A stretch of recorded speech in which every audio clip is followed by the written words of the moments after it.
આપનું મહત્વપૂર્ણ યોગદાન છે। ચોટીલામાં યુવાન પર જીવલેણ હુમલાની ઘટના બાદ પરિવાર અને ઠાકોર સમાજે નાયબ કલેક્ટરને આવેદનપત્ર પાઠવ્યું। ચોટીલામાં રહેતા ઠાકોર સમાજના એક પરિવાર પર થોડા દિવસો અગાઉ જીવલેણ હુમલો કર્યાની પોલીસમાં ફરિયાદ દાખલ કરાઈ હતી, જેને લઈને ઠાકોર સમાજ તેમજ પરિવાર લાલઘુમ થતા નાયબ કલેક્ટરને રજૂઆત કરવા માટે આવેદનપત્ર પાઠવ્યું હતું।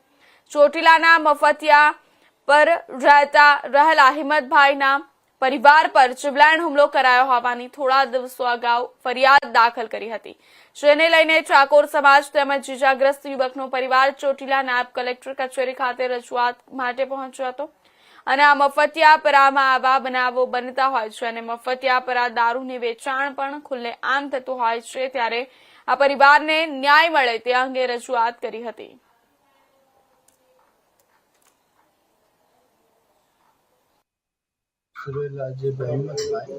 શું ઘટના બની તમારે? ઘર પાસે અવરોધ છે, બુટલેગર છે, દારૂ ધંધો કરી અને પોરુલ આડી મૂકી દે। શું નામ એનું? દીપો અજામ છે અને એ કેટલી જગ્યાએ એવી રીતે છરીનો ઘાત મારે છે અને કહે છે કે હું પોલીસનો બાતમીદાર છું અને મારું કોઈ કંઈ કરશે નહીં। તમારી ઉપર શેના વડે હુમલો કરવામાં આવ્યો? મારું ઉપર તલવાનો વડે હુમલો કરવામાં આવ્યો હતો। જમણા હાથ લુંટાની રજૂઆત કરી? શું તમારી માંગણી છે? અને કડકમાં કડક સજા થવી જોઈએ, કેમ કે ગરીબ માણસ ઉપર કેટલો હુમલા કર્યા છે, ગરીબ માણસ કંઈ કરતા નથી। બીજા ગુનામાં સંડોવાયેલો?